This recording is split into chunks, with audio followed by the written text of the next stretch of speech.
Okay, boxing fans, right now we're going to do a debate on Rios versus Pacquiao. Hope everyone enjoys. We've got No Holds Barred Boxing, we've got Joker Boxing, and we've got Armando from the Boxing Corner. And of course me. So we're going to start going from left to right on my screen. Firstly, do you want to tell me your prediction, Armando? My prediction, I think Pacquiao's gonna stop him. I think he's gonna stop probably late, probably a corner stoppage. That's my prediction. Very good. Ryan, what's your prediction for this fight? I think it's probably going to go the points because, the knockout is, I think, the favoured, option at the bookies, and it would seem like Rios is tailor-made for Pacquiao, the same way Hatton was. But in fights where you've got a guy with power and a guy with good chin, I tend to go with the chin. So like Hopkins or Glenn Johnson or whatever, I tend to favour the chin to last the distance. So I think it will probably go the distance, and Pacquiao totally dominates. Okay then, Joker Boxing, what is your prediction for this fight? Well, I think it's probably going to be a late stoppage for Manny Pacquiao. Rios does have a good chin, and he has a lot of heart, so you never really know. But I don't know. I don't think his corner would stop the fight, only because, with him, with his Mexican heritage, it's not really something that those guys really tend to pride themselves on doing. And Rios is pretty much known for having such a great chin. I don't know if Robert would want to take that away from him. So I don't know. I'd probably lean more towards even maybe the doctor ending the fight, maybe based on cuts, or potentially a TKO. Potentially a TKO if Manny Pacquiao really starts to open up on him. My prediction for this fight, I like points, I like points. I think Pacquiao will win a points decision. I can see there's a lot of different scenarios, but I just don't see him stopping him. If it's going to be a stoppage, it'll be probably late. For either of them, really, it'll be late, but I don't really see it. And we're going to move on from our predictions now. So, in his last fight, Manny Pacquiao got knocked unconscious by Juan Manuel Marquez. He's had some time off, but we don't know what condition he's going to be in. Armando, do you think there'll be any after effects from the knockout from Juan Manuel Marquez? We really don't know exactly if it is or if it isn't going to play a factor. But I don't think Pacquiao's. It was a very brutal knockout. But I would think not. But you never really know. I think it's just kind of I wouldn't say it's a freak accident, because it was a greatly placed counter punch on JMM's end. But I think Pacquiao will be fine, in my opinion. What do I have to back that up? Absolutely nothing. It's pretty much just my opinion. But I think he'll be fine from that KO. No Holds Barred Boxing. Same question to you. Well, I think it might affect him because, earlier I was talking about British middleweights and super middleweights of the early 90s, and we were talking about Harold Graham. And if you have a look at his loss to Julian Jackson, where he got knocked totally unconscious despite dominating the first 3 or 4 rounds, and then he got knocked out in the 4th, that was pretty much the end of him. He fought a couple of times after that, and then, he sort of fought again like a second win from 1996, and he just wasn't the same fighter again. And when you get knocked out as bad as that, and we're talking about a guy who'd been the distance with Kalambe and Mike McCallum, who was one of the most avoided fighters of all time. So that is a really bad knockout, and that's a bad example of that's a good example of where somebody gets knocked out and just never the same again. So I think, but only time will tell, because it's not always the case. That's not always the case. Roberto Duran got knocked out in 2 rounds by Thomas Hearns, and he wasn't finished. So it's a question mark. There's no evidence to support either side more than the other side. Okay. Joker Boxing, same question to you. Yeah, I agree with Ryan. I think that it's really going to depend on how the knockout has affected him psychologically. I don't really think the knockout's taken anything off of his chin, but that's something that, that's obviously debatable, and that's something that we're going to find out. But for me, Manny Pacquiao has always had a tremendous chin. You know, when you go back and you look at the fight with Margarito, you look at the Miguel Cotto fight especially, man. Cotto was hitting him with some flush shots, and you know, his head was just snapping back, and he was fine, man. He was never really hurt in that fight with Miguel Cotto, who was the bigger, stronger guy.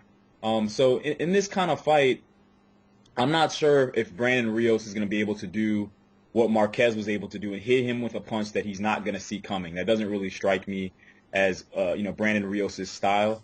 So everything that Brandon Rios hits him with, he's going to see coming. And there's such a huge speed differential here. I think he's going to be okay. Now, the only question is the knockout going to make him be a little bit more careful? Is it going to make him be a little bit more cautious, maybe overthinking there? And, you know, that could actually hurt him if he's being less aggressive. But overall, I don't think it's going to have a huge effect on this fight. I think that at the end of the day, the styles just make for a Manny Pacquiao show. Mm-hmm. Yeah. Now, real quick, Mark, if you let me jump in. Now, the first knockdown in that fourth JMM fight, JMM landed that punch. It was in slow fucking motion, and he landed that punch. And that also was a very devastating punch. But Pacquiao got up. You know, he seemed fine. You know, in the second round, you know, the round after that, he kind of, you know, he responded back as normal as you could possibly think. Now, obviously, the second round was twice as devastating, but just based on that punch that JMM landed on him, the first knockdown, it was a big hit, and Pacquiao got up, you know, dusted himself off. He's like, all right, let's go back at it again, you know. So he's been knocked down before, you know, but except, you know, the second time was the one that kind of closed the casket, you know, in that fight. Yeah. Good points, Armando and Joker and Ryan. You all pretty much hit the nail on the head. I think Joker hit the nail on the head for me. You know, it's going to be mental. It's going to be all how he's psychologically affected by that knockout. That's going to affect him in this fight. If he takes the knockdown, you know, and like, you know, that knockout loss, and he just goes straight back in, you know, then he'll be fine. If not, you know, he might be like, I don't want to sit in the pocket. I don't want to get punched too much, you know. Then it could be an interesting fight. We'll see a different type of Pacquiao maybe. Or maybe Pacquiao's finished totally. We don't know. We'll see we'll see at the end, at this weekend. But, you know, we'll move on from that now, you know. Alvarado also beat Brandon Rios going into this fight. Do you think the Alvarado loss will have affected Rios in any particular way? Armando? Well, I think it probably definitely hurt Rios' confidence. I mean, Rios, he looked like a stubborn little spoiled kid after that loss. I mean, he was angry. He probably wanted to smash the whole place in half, you know, from that loss. I mean, it probably isn't the same kind of loss as Pacquiao losing to JMM, but you know, you're losing your first fight always fucks you up as a fighter. You know, it always does. No ifs, ands, or buts. You know, you lose your confidence. You lose, you know, just everything about you, because up until that point they've never had tasted defeat. So I don't know what his mental. I mean, obviously he's on cloud nine because he's got the biggest fight of his life up ahead in a couple of days. But I think he's ready as he possibly could be. I don't think it should bother him too much, but obviously, you know, coming off your first loss, you never really know either. So. Mm-hmm. No holds barred boxing. Would you like to comment on the same question? No, I don't think it will affect him at all, because Brandon Rios he already lost to Richard Abril a year ago, probably. You know, I mean, he won a split decision, but I think most people who saw it think Richard Abril won. So, I mean, and that never affected him, because he went on to stop Mike Alvarado in the next fight. So, and then he put on, you know, a fairly good display against Mike Alvarado in their second fight, although, you know, Alvarado put on a really good display to win. But also Brandon Rios, he's not the sort of fighter who's going to be affected by losses and all that, the same way Arturo Gatti wasn't, Mickey Ward wasn't, Glenn Johnson wasn't. He's that sort of a fighter. He's not somebody who needs victory after victory for confidence. He's always going to fight the same way anyway. He's always going to come forward. He's going to be a spoiler. He's going to be a brawler. So he's probably going to lose to Pacquiao. That will be 2 official losses, 3 unofficial losses. And by the time he retires, he would have had about 8 losses on his record because he's that sort of a fighter. The sort of fighter who's going to build up loss after loss after loss, but keep coming back, probably end his career as a journeyman or whatever. So I don't think it will affect him in any way. He's going to fight the same way he always does, which means he's going to end up being a punching bag and look for that one big punch that will hopefully knock Pacquiao out, in his opinion. Okay, I just want to say that was no holds barred boxing saying that. I didn't say any of that. No holds barred boxing. Anyway, Joker boxing, go on. What do you think about the same question? Do you reckon the Alvarado loss will affect Rios? Well, I think both of these guys made tremendous points. So I'm actually going to go in a different direction. I'm going to agree with both of y'all. But what I'm going to say is, stylistically, you look at the guys that Rios has struggled with. He struggled with guys who don't let him set the tempo of the fight. You know, Mike Alvarado, the second fight, he didn't let Rios control the fight and make it a fight that Rios wanted it to be. He set the tempo, Mike Alvarado, and that's why he was able to outbox him. Richard Abreu, he made it a real ugly fight. He was able to hold Rios, make it a lot slower than what Rios wanted that fight to be, and he was able, in most people's eyes, to pretty much beat Brandon Rios. Now, Manny Pacquiao, when you look at him, I mean, you got to think that he's going to be able to make Rios fight his fight more than the other way around. And I think this is going to be a very fast-paced fight, similar to the Margarito fight. You're going to see Rios having to turn, reset his feet, and it's the kind of fight where Rios tends to be very uncomfortable. And I think that we're going to see a huge difference in speed in this fight. And I think ultimately that's going to be the biggest problem for Brandon Rios. Now, as far as will the loss affect him, I just think that's something we're just going to obviously have to wait and see. I mean, that's going to be based on the outcome, right? I mean, if he comes out and somehow he does land that one punch that changes this fight and he gets the win, then in hindsight, you know, of course, you know, he was unaffected by the loss to Alvarado. But if Manny Pacquiao pretty much torches the kid, then, you know, obviously we're going to be able to speculate whatever we want to. But I just think stylistically he just has too many problems with Manny Pacquiao. Mm-hmm. Okay, yeah. I mean, I don't think that the loss will actually affect Rios personally. I mean, like I said, he's not that type of fighter to be affected. If he was going to be affected, he'd be affected by the Abril fight, but he wasn't. So, you know, he's still done the same things, still done the same things wrong. He might actually come out better, I think, you know, from it, because he said in the build-up he knows now that he has to be able to inject a bit of pace. He needs to change the gears. He needs to go through the gears even more, because that's something he wasn't able to do, you know, especially in the Alvarado 2 fight. But we'll move on from that. Anyway, I've got my favourite question. You know, unfortunately, Chris isn't here, or Paul, so they can't, you know, bash it. But should this fight be pay-per-view? Armando, please. Should this fight be pay-per-view? I guess. I mean, the undercard's crap. You know, should this fight be? I mean, Pacquiao always fights pay-per-view. I mean, that's just what it's come down to. I mean, yeah, I'm sure Bradley's got he's a bigger name than Rios, but I don't think that's very well. I think Rios, is he going to attract a big Mexican following? Maybe, maybe not. I'm not sure. Because I'm sure the Bradley and JMM pay-per-view didn't attract as much as it probably thought it should have. I guess that's a. If I had to pick, obviously, you know, you don't want to pay for a pay-per-view, but probably not. Okay, wait there. Armando, there's one way to settle this. You're American. Yes. You're affected. We're accustomed to pay-per-views. You are affected by this. Are you paying for the pay-per-view? No. I'm going to go out to go watch it somewhere. Okay. Well, there you go then. We'll move on. Ryan, do you think this should be a pay-per-view fight? No, but like you just said, Armando and Joker Boxing are both Americans, so they are accustomed to having pay-per-view like left, right, and centre. Luckily, we over here in Britain have very few pay-per-views, although, you know, let's not be naive, they're creeping up on us every year. Nowadays, we're constantly, you know, being reminded that a pay-per-view is just around the corner, like Crutch Groves' pay-per-view, I believe.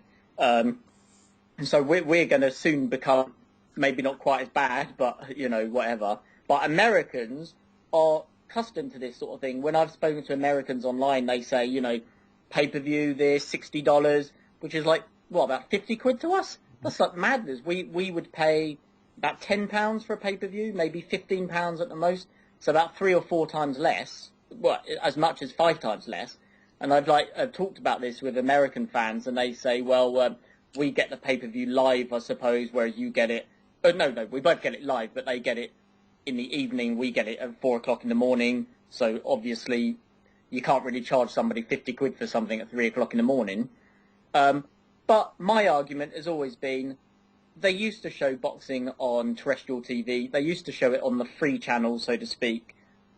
In Britain, it used to be shown on BBC for free. It used to be shown on ITV. It's currently shown on Channel 5 sometimes. In America, I've been told it used to be shown on whatever channels are free over there. Probably NBC. Yeah, NBC or ABC. Yeah, probably. So like when I talk to older Americans, like older ones in their 50s and 60s, they always go, oh, do you remember the days when it used to be shown here and there? So there's no evidence to support the idea that boxers cannot earn a living by having their talents advertised to the masses on free TV. It must just be down to greed from a promoter or manager perspective or TV company perspective. They must just be getting greedy and charging you over the odds for something which you can get a lot cheaper. I mean, I don't know who to blame, but I just think, no, don't charge for pay-per-view. What are you doing, Armando? No, go ahead. Yeah, I see that. I'll ask him on Twitter, don't worry. Joker, same question to you. Do you think there should be a pay-per-view fight? I'm gonna say yes. I'm gonna say yes because number one, you gotta understand that Manny Pacquiao is the face of Top Rank, and he's the second biggest draw in boxing to Floyd Mayweather Jr. So that's number one. Number two, if you think that Timothy Bradley and Juan Manuel Marquez was a pay-per-view, then you gotta think this is a pay-per-view as well. I mean, you gotta understand this is what Top Rank does. Okay, they have a big main event and they have absolutely no undercards. Okay, that's pretty much what they do. For me, I would have liked to have seen Nonito Donaire versus Vic Darchinyan on this card. That would have made this fight huge, man. I think that would have been great. It would have been big for Donaire. He's trying to rebuild his fan base. It would have been great. They're obviously trying to sell him as like the next Manny Pacquiao, which, I mean, he's kind of struggling to live up to those expectations right now. But I think that would be a much better, card than what we have now. But when you just look at the fact that Manny Pacquiao is the second biggest draw in boxing, I mean, if this fight isn't a pay-per-view, then what Top Rank fight is a pay-per-view? You understand? So I gotta say, I guess it is a pay-per-view. I'm not paying for it, so I'm definitely going to be going to a fight party and probably watching it. So you're going to watch it too, yeah? That boys. Yeah. Stephen King is here. You all right? Yeah, I do. We're good. So we're in the middle of the recording now. This is the first time anyone has ever jumped in the middle of the recording of the debate. Are you ready? Yeah, I suppose. Well, you're going to have to be ready. So, do you think? Scaring me now, Mark. I know. Do you think this is a pay-per-view fight? Yeah, I think so. Most of the packs have been pay-per-view fights, haven't they, recently? I know Rios is pretty limited in that, but it should be a decent fight while it lasts, I reckon. We'll go back to your prediction later. We'll have to go to that later, but we're going to move back on. The way I look at it, should this be a pay-per-view fight? In terms of excitement, I think this is going to be a great fight, In terms of these both guys are coming off of losses, should you be having a pay-per-view fight for two guys coming off losses? I don't know. Put it like this, I wouldn't be paying for it. Anyway. Well, Mark, let me ask you a quick question. Yeah, go on. This fight, don't you think that this fight is more interesting because of the fact that Pacquiao's coming off of a knockout loss? Let's be honest. I mean, in the past, if we would have seen this fight on paper, we would have said this is a joke. Pacquiao's going to kill Rios. But the only thing is, even if you're 99.9% sure that Pacquiao wins, which I think most of us are, there's still that 0.1% chance that, Rios lands something and Pacquiao's chin isn't what it used to be. So don't you think that this makes it a little bit more interesting because of the circumstances? I guess so, yeah. I can see that. I can definitely see that. But at the same time, this fight would have always happened anyway, somewhere down the line, and they would have still put it on pay-per-view. Just like the Margarito fight, they were always going to make the Margarito fight, even though he was, when he came back, He only fought one bum, didn't he, before getting the the Pacquiao fight and also another world title shot. So I don't know. It's yeah, I can see what you're saying. That yeah, it is more interesting because Pacquiao got knocked out, but also Rios is coming off a loss, isn't he? So do you remember the Floyd Mayweather versus Amir Khan scenario we were talking about yesterday? Amir Khan's coming off basically some bad performances. Yeah, Rios is coming off a loss. So how can you justify Rios coming off a loss going into that fight, but we can't really justify Amir Khan coming off 2 wins, two legitimate wins. He won, didn't look great, but we're still questioning him versus Floyd. Well, because Khan is. Let's be honest. A lot of people like to trash Khan. I mean, Khan can't do anything right, whether he's doing it for the right reason or he's not doing it for the right reason. So, I mean, I think there's more people that are more deserving. I definitely think Danny Garcia deserves a shot at Floyd. Maybe even Devin Alexander, but Danny definitely before Khan. I mean, Khan has struggled. Yeah, Rios has come off a loss, but yeah, that's a very good point, Mark.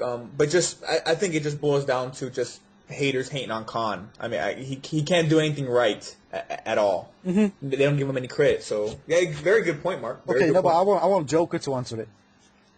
Well, I think we're wasting these gems, man. I think this is another debate right here. I think we got another debate. We'll have to come back to that later then. Okay, we'll come back to that one anyway. Moving on. And we're getting into the juicy stuff now, guys. The juicy stuff. So Alex Ariza, my personal friend, as I've chatted to him, got his phone number and stuff. Yeah, right. Was fired by Team Pacquiao.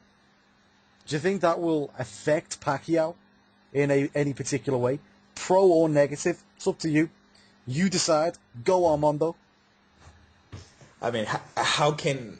I mean, in the end, Pacquiao's the one that's in the ring fighting. I mean, it's his killer instinct, and they're fighting. But I mean, you can't help but kind of, if that was me, I'd be like, oh shit, this guy's across the street, showing this guy pointers on this or that or blah blah blah. What he's seen in the ring, as they're training and doing stuff. So it would be a little bit nerve wracking. But in the end, I mean, Pacquiao is Pacquiao, win or loss. I mean, he's gonna go in there and take care of business. I mean, Alex isn't in there fighting him. It's pretty much him and Rios, Pacquiao and Rios in the ring, obviously. I think he'll be fine. Does it cross his mind? Absolutely, but I don't think he should have anything to fear with that. In mind with him facing Rios in the ring. So. Mm-hmm. Ryan, what are your thoughts on how the Ariza departure will affect Team Pacquiao? Well, didn't he leave him before his last fight, though? Didn't Ariza leave before his fight against Marquez for the 4th? Or I think he was involved, but I think they scaled down the amount of work. Anyway.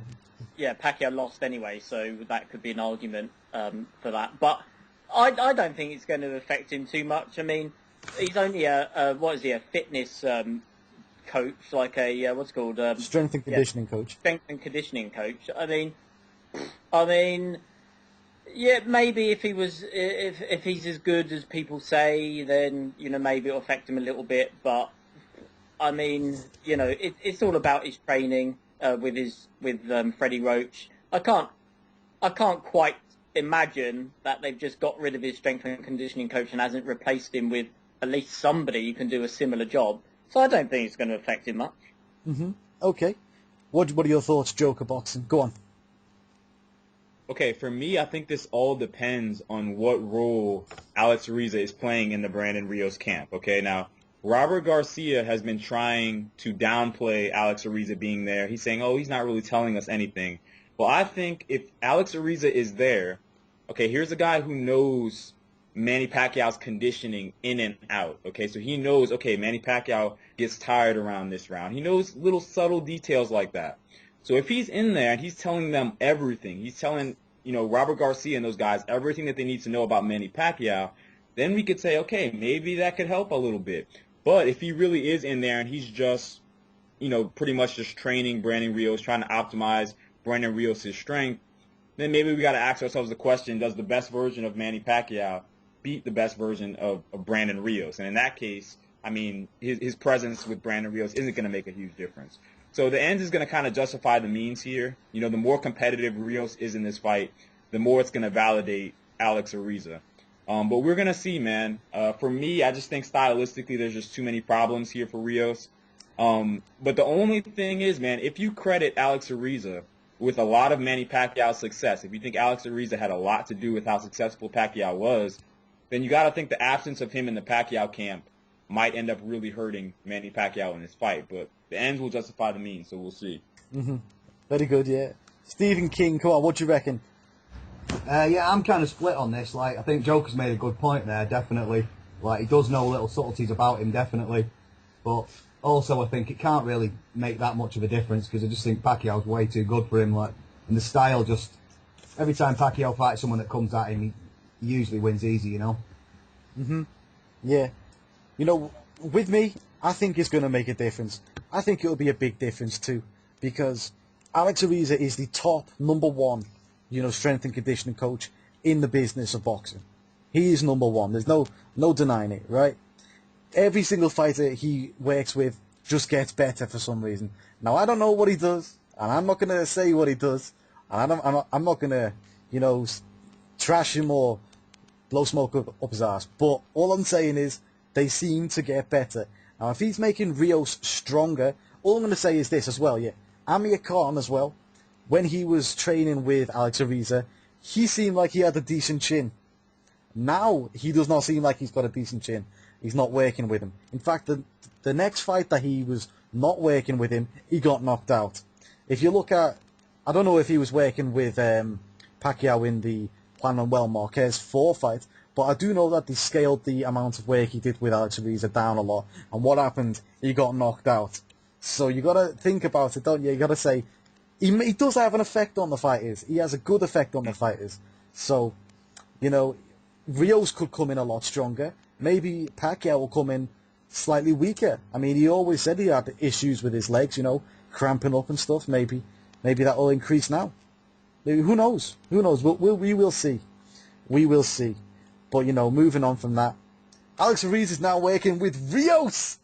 Do you think that, we're just going to quickly go through it, do you think Rios will be a better fighter through Alex Ariza, Armando? Will he be a better fighter with Alex? Maybe Alex can help him with obviously his stamina and his conditioning and all that, because in the second Alvarado fight he just seemed kind of flat. He was kind of chasing Alvarado down, but Alvarado was sticking and moving and stuff like that. But that's a very good point what you said. The last thing you said, it could only benefit somebody having Alex with them, in their corner. And just like Joker said a couple of comments back saying, hey, maybe he can give him some inside scoop on some of the things that irritates Pacquiao. Just whatever, subtle, nuances.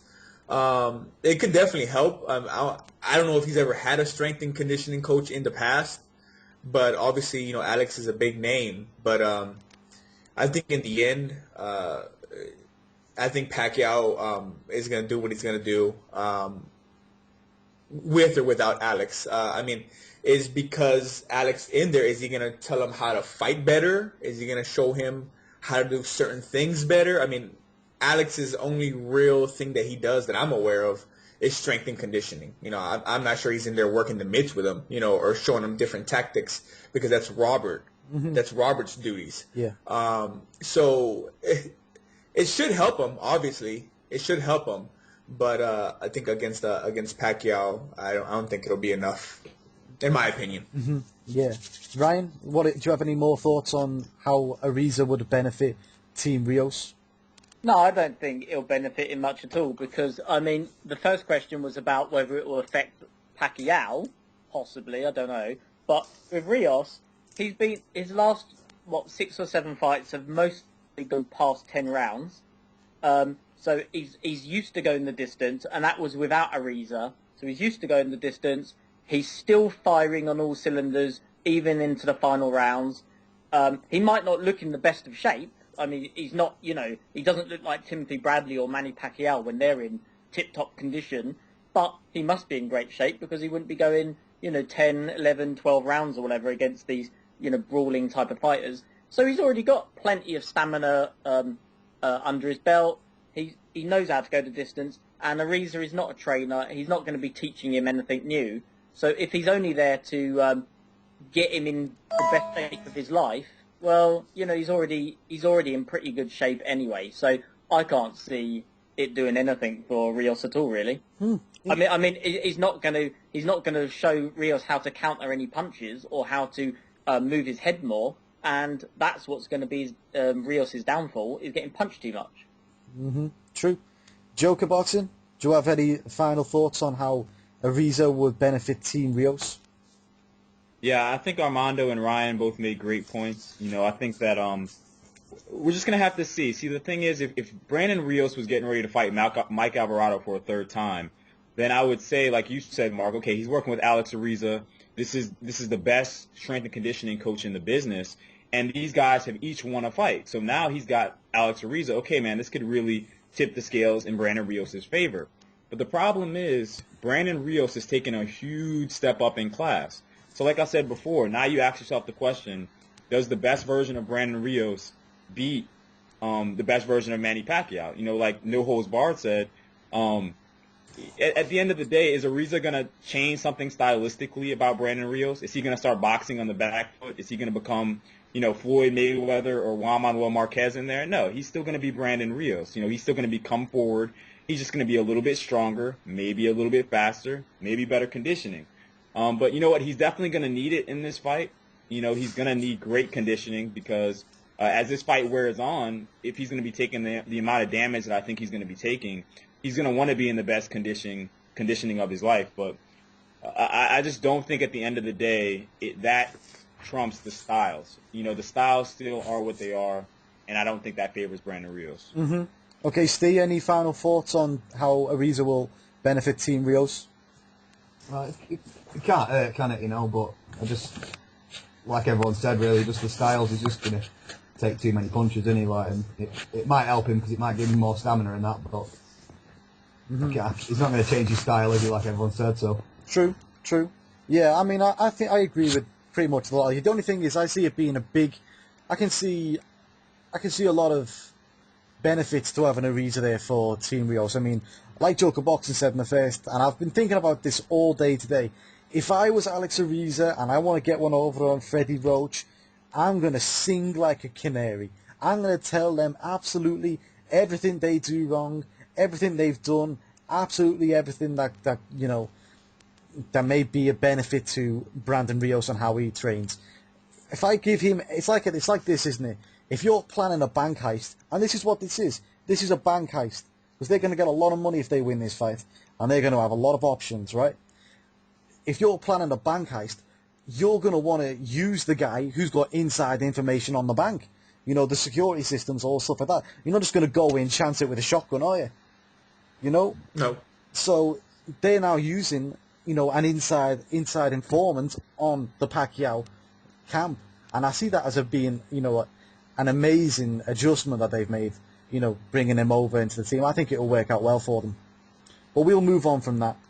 Everyone must have saw the shenanigans that went on last night, the brawl between Roach and Team Rios, or mostly Ariza, really.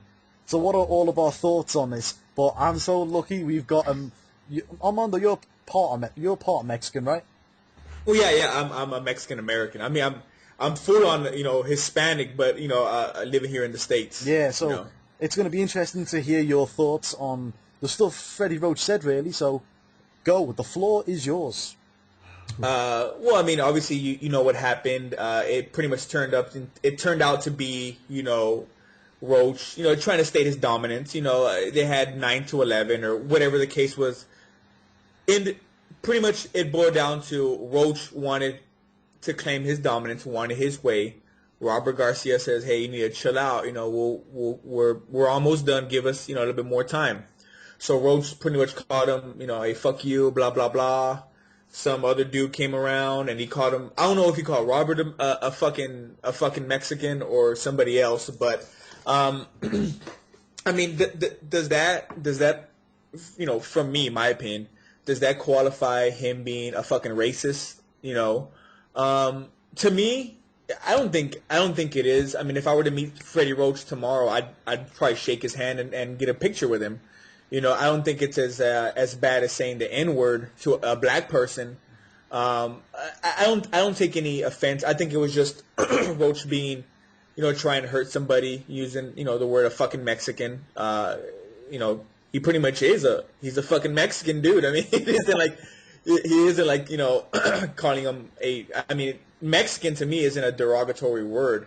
So I don't think it was that big a deal coming from me. Mm-hmm. But, he did say something about being a Jew and this and that, and that's obviously off limits because I'm not a Jew, so I can't really say if that's an offensive thing or not. But coming from me, Roach was being a dick.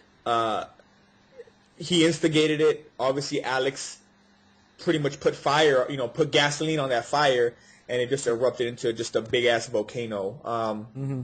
That's pretty much my 2 cents. So just a bunch of classless people acting like a bunch of idiots. But you know what? It's entertainment. It's entertainment, and we fucking love it. I thought it was humorous, but it was a little bit classless, though. So whilst I've got you here, I've got to ask you, what's the boundaries, Armando? If I called you a spick, would you get offended? You see, for me, I'm so casual and so laid back. What is if you wanted to insult a Hispanic person, spick is probably one of them. It doesn't bother me. Explain to me and Ryan for you. I'm so Steve. What is a spick? Spick is like saying somebody who doesn't know English very well, and they're trying to say, instead of saying speak, they say I want to spick to you. Instead of saying speak. So it's kind of like saying I want to make fun of how you speak English because you're not from here, so we call you a fucking spick because you don't know how to speak. Speak. Don't speak like me. Don't speak at me. Don't speak like that towards me. So it's kind of like a jab at, hey, you're a Mexican dude that can't speak English. So you're a spick. Mm-hmm. What are the ones that Well, there's obviously another one that's called wetback. I'm not sure if you ever heard that. Wetback once. Yeah, go on. What's that? Wetback is pretty much Mexican people trying to cross the border, and a lot of times they have to cross the border traveling over a body of water. Not a lot, but maybe like a nice sized river or something that's pretty strong torrent. So what they do is Mexicans, they literally have clothes on their head and they're walking over that river hoping that that somebody doesn't come over from Border Patrol, doesn't catch them. So they come over on a wet back. Oh. And then they climb onto the land, and then they put on their dry clothes. So that's why they call them wetbacks, because they're crossing that river to get to the States. Oh, so they're calling them illegal immigrants, yeah. Yeah, it's a wetback. I see.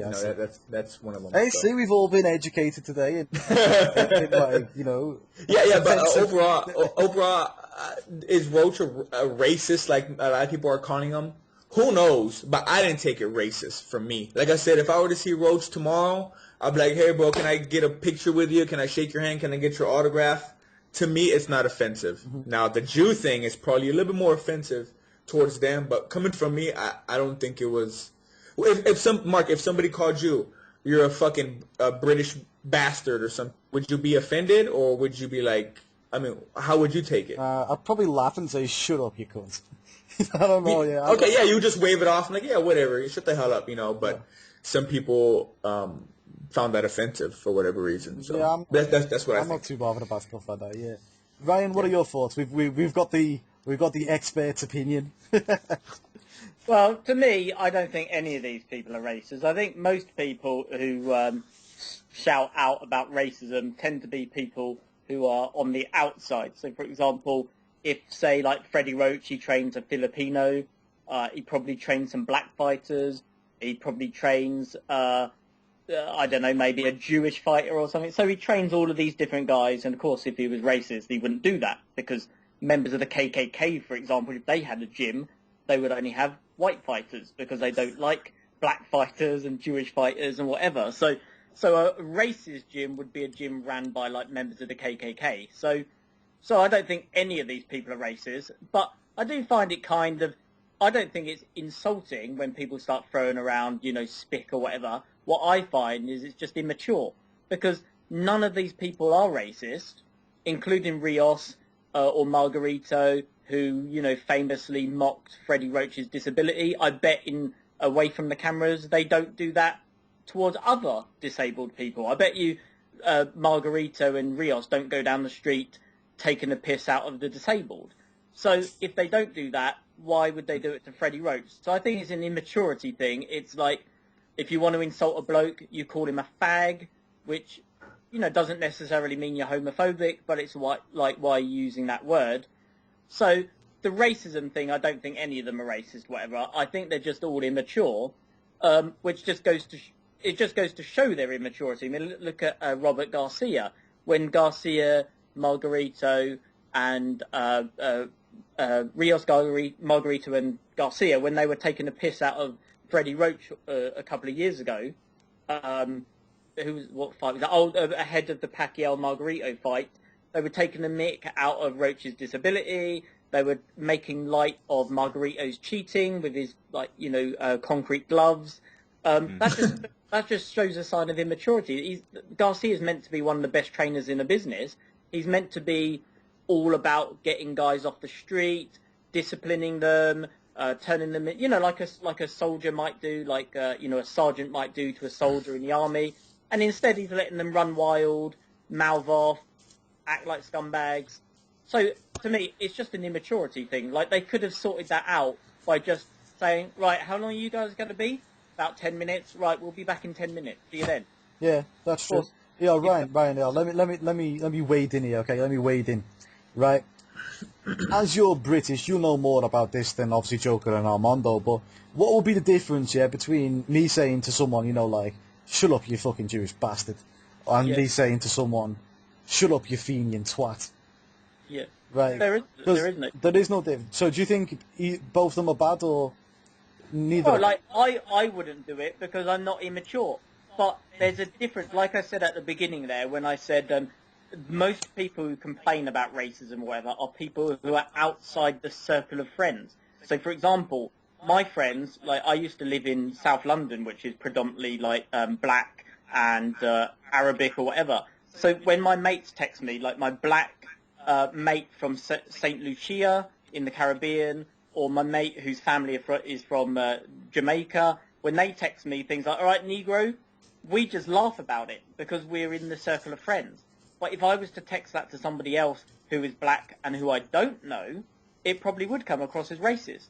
So therefore don't do it because it's immature. Not because it's racist, but because it's immature. He's not in your circle of friends. Wait till he gets in your circle of friends and then call him every name under the sun. Because that's I used to have a Sikh friend, from India or whatever, or Pakistan or something at school, and his name was Bamra, so we used to call him Bumrash. And of course that's what you do to your friends, you take the mick out of them. So if Armando lived with us, we'd be constantly calling him Hispanic insults, because that's what friends do. If you don't do that with your friends, then you're not an ordinary person. No, yeah, definitely. I mean, how many times do guys bullshit around calling them, homos or fags? You don't literally mean the guy sleeps with somebody. I definitely, I'm pretty sure we all understand what Ryan's saying. Yeah. So inside their gyms, I would expect there to be a high level of sort of racist bigotry and all that. But as long as they don't do it out in public in front of people who are not part of their group of friends, their group of friends, group of whatever. Mm-hmm. Maybe, who knows? Yeah, Joker, go on. You're from America. You tell us your 2 cents on it. Okay, cool. So my thing is, I wouldn't ever stamp somebody as a racist unless I was 100% sure they were racist. So I don't think it's fair for us to do that. What I will say is that this is probably the best thing that's ever happened to this fight, because we are talking about it. So yeah. Freddie Roach is just giving Bob Arum some free promotion. So I know Bobby is pretty happy about this. But this is the absolute worst thing that could ever happen to Freddie Roach. It's dumb because we're right here, right now, speculating on whether he is a racist now. So the fact that we're even having this discussion means that it's bad for business. Why do you do it? Why do you do it? Let somebody else do it. If you want to say, okay, well, we want to get to Brandon Rios and Robert Garcia, let's go shake them up. Because obviously that's what he had to be trying to do. You know, we've seen fighters do these kind of antics, but you're not really used to necessarily trainers doing it. So what you do is you get one of your guys who has no name, and you get him to say the exact same things. You know what I mean? You get him to go over there and instigate this big brawl and cause all of this, and you sit back and smile behind the scenes and high-five Manny Pacquiao. But, I mean, for you as a trainer, a world-class trainer, now, like I said, we're having this discussion, and there's going to be people who say, okay, well, Freddie Roach must be racist, because why would you bring race into it? And that's the next thing, okay? I'm not going to say that the guy's a racist, but like I said, he's just stupid for bringing race into it. Mm-hmm. You know, that shouldn't be your first reaction. Like, you get into an argument with someone, and it's like, okay, cool, now it's time for me to bring up your race. You know what I mean? So I'm not going to say that the guy's a racist, but I'm also going to say that he's pretty much a huge idiot, and he's a genius. He's an idiot, and he's a genius. He's dumb because now this is bad for business now. There's going to be great Mexican fighters who may take offense to this. You know, maybe they don't have the attitude of Armando. Maybe they take offense to it and they say, you know what, I don't want to work with this guy. I'll go work with Robert Garcia instead. So maybe he's hurt his business a little bit, and then at the same time, he's you know, risen the profile of this fight even more. So I don't know. It depends on however you look at it. Armando, do you want to wade in? Well, yeah, I just think not only is it bad for Freddie Roach, I think it's a reflection on Manny Pacquiao, because Manny Pacquiao is a world level, just a global phenomenon of a fighter. So, you know, it just looks bad on him too, because in my opinion, you know, because this is Pacquiao's trainer, he's out of control. He's saying potentially racist things. You know, it hurts the reputation a little bit, you know. And now maybe a Mexican that was rooting for Pacquiao is like, well, fuck Pacquiao, you know, and his whole crew. I'm rooting for Rios now, you know. That could definitely happen. So yeah, great points. If I could chime in too, that's what I actually said in one of my videos. I said that, you know, now Freddie Roach has kind of made his team the villains in all of this thing. I mean, this was supposed to be the heroic Manny Pacquiao. Let's see if he could bounce back, if he has the heart of a champion. You know, psychologically, a lot of people were rooting for Manny Pacquiao to do well. Now, all of a sudden, everybody's saying, wait a minute, this is the kind of guy Freddie Roach is behind closed doors. Maybe I should be rooting for the underdog here. Maybe I should be rooting for Brandon Rios. And also, like Armando said, it was a very good point. It is a slight reflection on Manny Pacquiao, because it makes you say, all right, who's in control of this camp? Is this Manny Pacquiao's team, or is this Freddie Roach's team? Mm-hmm. How would you let your trainer come out and say these things? And, of course, it's not his fault, but it's just saying, come on, Pacquiao behind closed doors has to, you know, grab Freddie Roach and say, hey, you're making me look bad. Don't do this. Yeah, very good points, yeah. Steve, do you want to throw any 2 cents in? Yeah, it's pretty good points from everyone, really. Like, just saying it's very short-sighted of him. It's going to be good for this fight, for the promotion of it, you know, but in the long term, it's definitely going to hurt him, I reckon, like, definitely. We both made good points, like. Yeah, with me, you know, it's hard because, you know, I wouldn't go around calling anyone a Fenian bastard. I wouldn't go, you know, especially to any, you know, potentially Irish-looking people and go, you Fenian cunt. What are you looking at? Or I wouldn't go to Armando and call him a spick or anyone like that. There's just no point. Even, you know, I just don't see it. Or I wouldn't call Joker any words. Or, you know, and what's the point in it? I don't see the point. It's not the way I am. It's just not the way I am. I mean, Angel Garcia, didn't Angel Garcia tell Zab Judah in their little confrontation in a clothing store, you know, you effing, you know, N-word or whatever. Didn't he say that or something like that? I wouldn't be surprised. I mean, he also said... No, I think there is video of him saying... Is that true, Steven? What's that? Did Angel say that to Zab? I think there was like some video footage of Angel Garcia calling Zab a N-word or something like that. I haven't seen that, but I know he slagged off Khan and said no Pakistani can fight and things like that, didn't he? Which was and he was saying all stuff like, out of order, really. It's just more silliness, isn't it? You know, like pointless. Like, I mean, that wasn't with Garcia. Angel Garcia. What a lot of the things he said wasn't racist. Like, because I tweet every single time that there's a football team. You know, England play a football team now. Because in the Matisse build up, he said, all you people, you know, cheering for Matisse, you should be cheering for the champ. He goes, continue day when the welfare checks go out. You are American. You're an American when the welfare checks go out. And I was every single time. Every single time there's a football match or an England to play, and I go, all the people in the stadium are English when the welfare checks go out. Always tweet it. Does it mean anything? No. You know what's crazy? What adds to it? What I say is, okay, maybe back in like the 70s and the 80s, you do this kind of thing. Okay, and it's not that bad. Then all of a sudden, a couple rumors float around that maybe this guy's a little bit racist or something like that. But when in this age of social media, okay, you're barging in on a guy who's in the middle of an interview with well-known members of the media who have camcorders, okay, who have recording devices. I mean, what do you think is going to happen? How do you think you come out looking good doing that kind of thing? So maybe Freddie Rose just has a little bit of an ego trip going on with himself, and I mean, most of these trainers and these fighters do. I mean, you have to have a little bit of an edge. But you just got to be a little bit more smart to not do it in front of the camera. You know what I mean? So yeah. I just think Freddie Roach is a bonehead move, but I'm not going to sit here and label him. But I think he did make a pretty dumb move. Yeah, okay. Well, there's another part of this. Go on, Steve. Sorry. Just saying that he's right about like the 60s and 70s. Imagine if that Alan Minter and Marvin Hagler thing happened now. Can you imagine the amount of storm that would have brewed up? I mean, it brewed up quite a bit at the time, but can you imagine it now, like... Yeah, definitely. Yeah. We'll move on from that. Said no black man will take my title, didn't he? Yeah. Well, at the same time, it's swings and roundabouts, isn't it? Because Bernard Hopkins said, "I'll never lose to a white boy." Yeah. Joe Kosaki. No one looked at that twice, and then he lost to a white boy.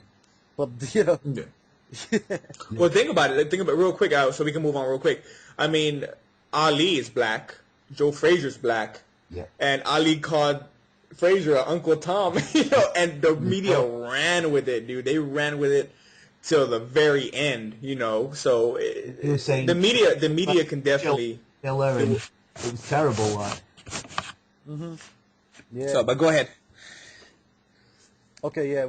There's another part of this argument that we've not actually even touched on, and it was Alex Ariza, making fun of Roach's Parkinson's. He was going, "Say what you want to say. Say what you want to say." That's what he done, and then before he kicked him. So, what do you all think of that? I mean, Armando, what do you think about Alex Ariza's part in this? Well, I mean, Roach instigated. I mean, it's just a freak accident. I don't think. First of all, has Roach or Ariza even apologized for how they were acting? Ariza said, I don't know. I would say no. Well, I mean, some guy comes up to you, and you already got beef with them. Obviously, they have beef with each other. So obviously, Roach is probably approaching him, and Alex, just decided to kick him, Yeah, I'm sorry, what was that, Mark? What I'm looking at, I'm not just looking at him kicking the guy, because I think if you're old enough to throw a punch, you're old enough to get punched back. But what I'm looking at is should Alex Ariza have been making fun of his Parkinson's? Oh, should he have made it? Made fun of his Parkinson's like he did. Obviously, they don't like each other. I think it's just it was kind of a low blow. But obviously, those guys don't like each other, so they're gonna throw everything. They're gonna throw everything, every mudslinging comment they can throw, to see what sticks. So I just think it was just Ariza reacting to how Roach was reacting to him. So that's why he did the stuttering thing. Mm-hmm. So yeah. Ryan, what do you think, mate? Yeah, it's just all the same thing that I said earlier. Is whether it be racial profiling or disability profiling, whatever, it's all out of context. The people who would complain about it are people who are not in the same. So it's a bit like townsfolk rambling on about country folk, or it's a bit like people who live in very wealthy parts of America moaning about people who live in very poor parts of America. It's people who have no idea what they're talking about a social group that they don't understand. So, like, the town have no idea what it's like to live in the countryside, but they go, "Don't do this, don't do that, you shouldn't be doing this."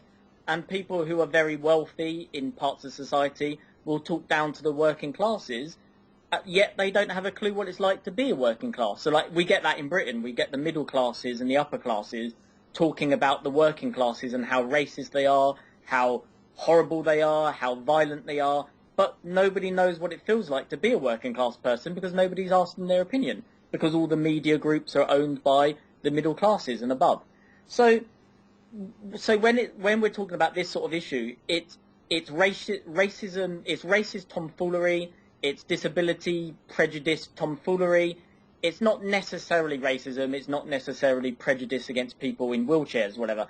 They're people who are in a very tight group, very tight community, the boxing community.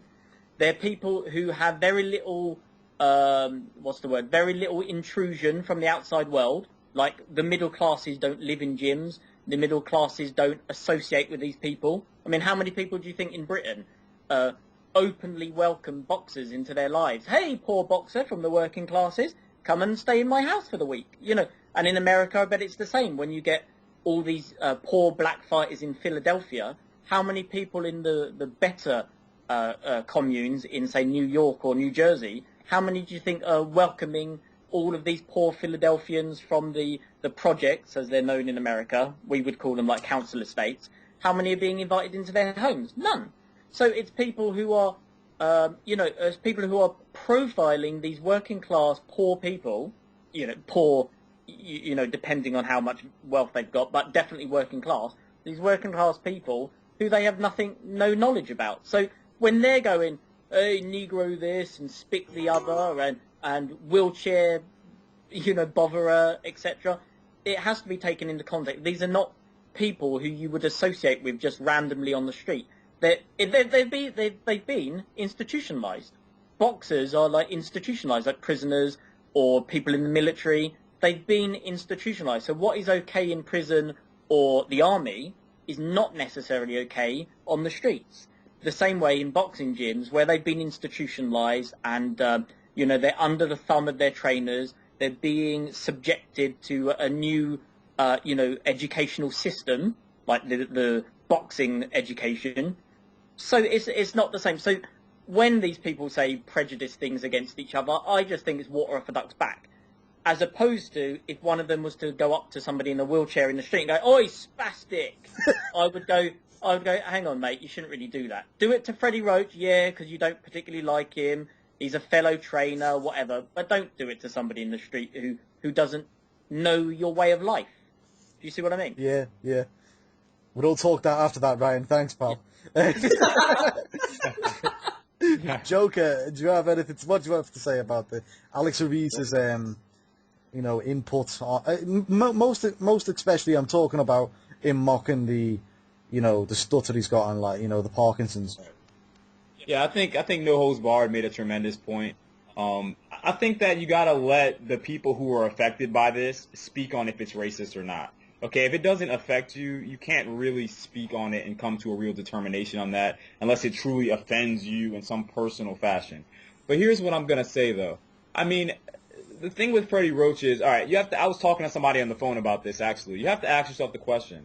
All right, if Freddie Roach walks up to one of you guys and kicks y'all in the nuts, what are you going to do? Okay, how are you going to respond to that? Are you going to say, you know what, this guy has Parkinson's, man, I'm not going to do it? No, man, you're going to be pissed about it. So that being said, Freddie Roach has to understand that he doesn't get a pass and he doesn't get to just treat people the way that he does. Because what I've heard is, he doesn't exactly treat people in a very nice way, a lot of people. So, and Alex Ariza kind of alluded to that, and that's why those guys have a problem.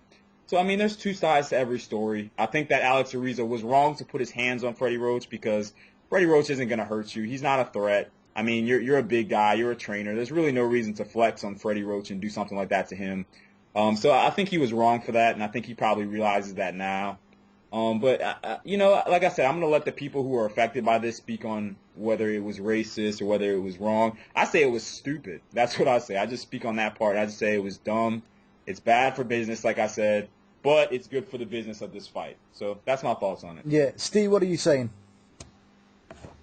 Yeah, it's just stupid, really, isn't it? And like Armando made a good point. It's like, they're just throwing some mud out and they see what sticks and see what hurts each other. It's like Roach had a dig at him on one of the 24/7s, didn't he? Saying that when he's in the corner, he's trying to do everything. He's trying to tell the fighter what to do and that kind of stuff. And it's just built from that, isn't it? And it's just petty, really. Like, you know. Mm-hmm. And I agree, Roach doesn't have a free pass to treat people like dirt, you know. Just because he's got Parkinson's, it's not right. Like. Yeah, I agree. Yeah, with me, you know, like Joker said, if Freddie Roach come over to me and punched me in the street, if I was still standing up, I'll punch him right back. You know, Parkinson's not.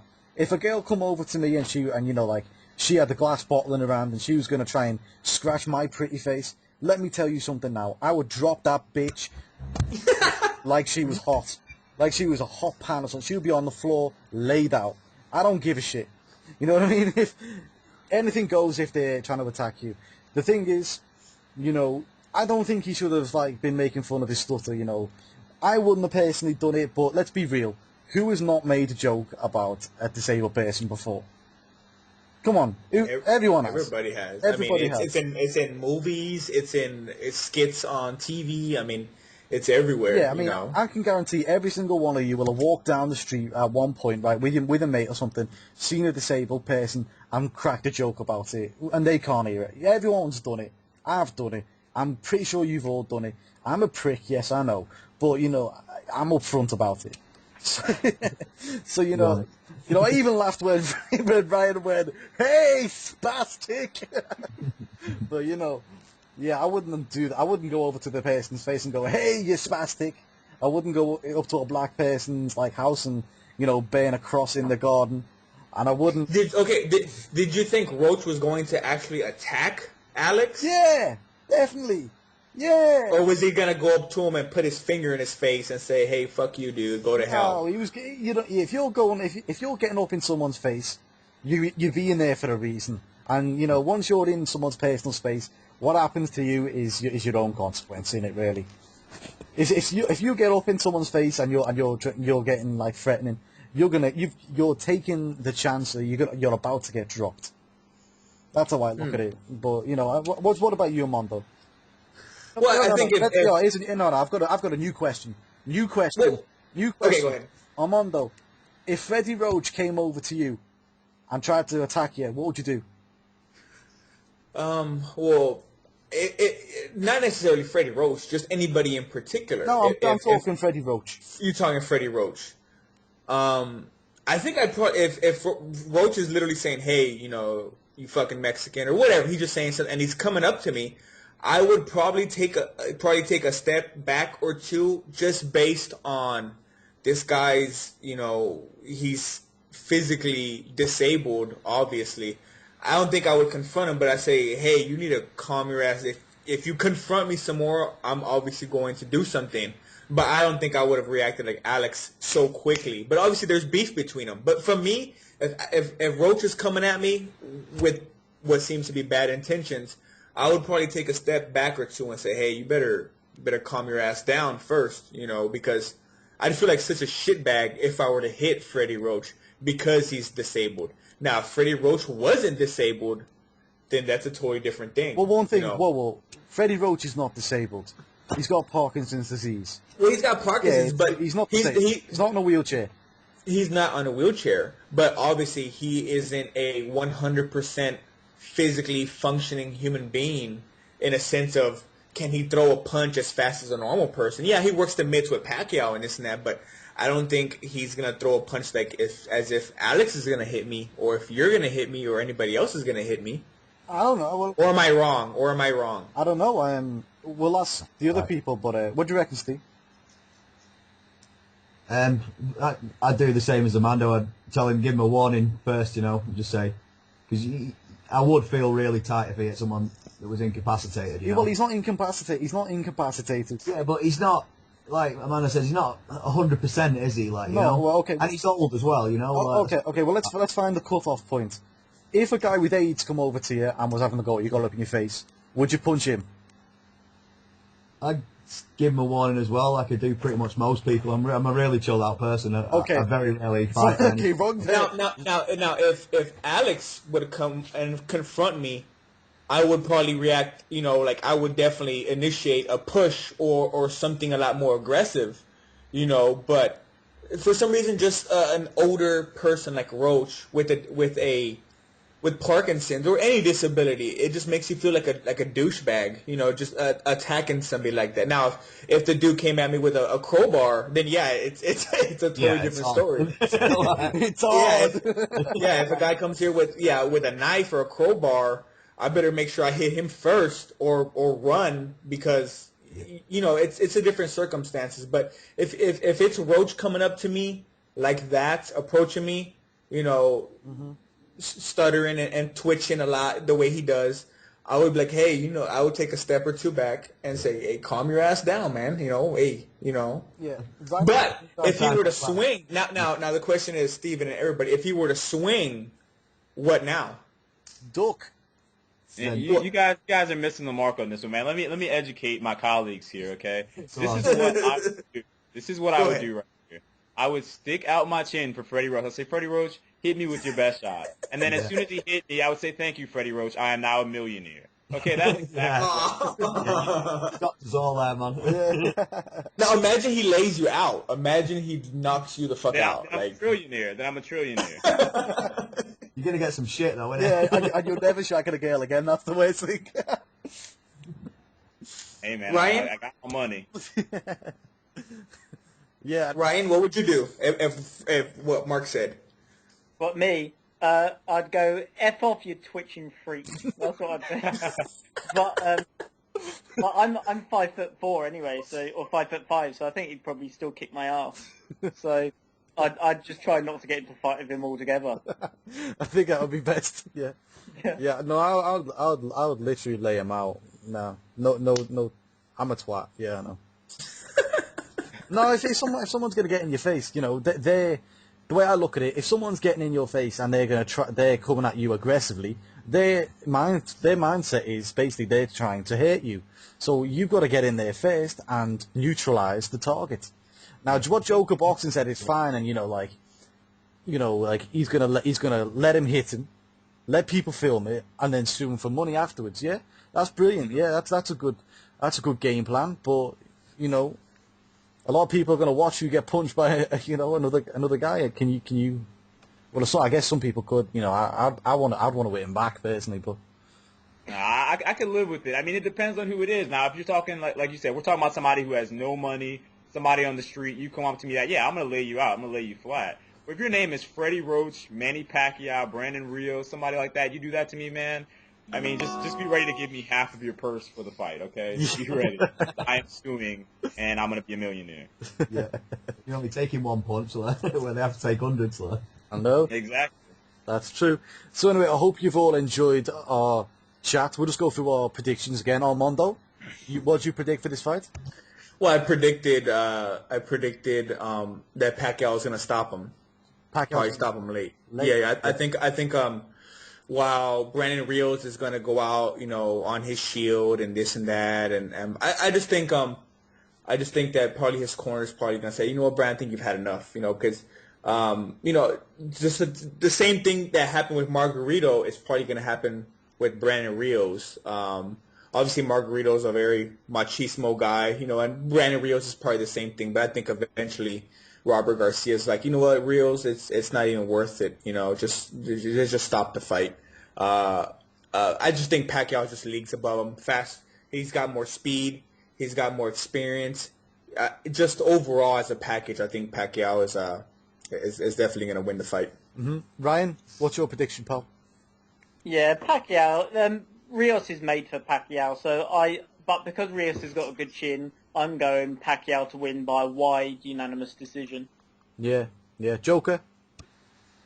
Yeah, I could see a unanimous decision if Pacquiao decides to take his feet off of the gas towards the end of the fight. But if Pacquiao really is feeling the pressure of this event and he really does want to come out and have a good show, I think he will. I think this fight pretty much, I think if he wants to end the fight, he ends the fight. And I think we see a late stoppage. I think Rios is definitely going to show why he has a great chin in this fight. But I just think ultimately the volume of Pacquiao compared to the volume of Brandon Rios, it's going to be too much. He's going to overwhelm them. And then also something that you might want to consider is that this is the hardest puncher that Brandon Rios is fighting. The hardest puncher. Brandon Rios has not faced, for all the credit he gets for having a great chin, he hasn't faced anybody who hits half as hard as Manny Pacquiao yet. Just something you should think about. Mm-hmm. Very good point. He's not actually fought that many big punches. Steve, what's your prediction? Go on. I'm going for rounds 8 and 9 for Pacquiao for knockout. I think it's going to be similar to like the David Diaz fight. I think he's just going to break him down so much. It's just going to be all over. Do you know what I mean? It just takes so much punishment. And I agree with what Joker said. He's not fought anyone who can punch like him, and he's going to punch him as sweetly as him as well. You know, straight shots and that. He's not going to be able to take it. I don't think. I'm going for 8th or 9th round. Look. Mm-hmm. Well, I'm going to say points decision. You know, I think that Rios will take it. I think he's got a good chin. He's going to try and get as close as possible, try and take as much off the shots as possible. Yeah, you know, maybe Alex being there as well will help Rios out in terms of, you know, he'll be stronger, you know, in the legs, stronger in the chin, therefore. So, yeah, but we'll definitely see. It's a good fight, and I'm really looking forward to watching it. Thanks for listening, guys, and that is that.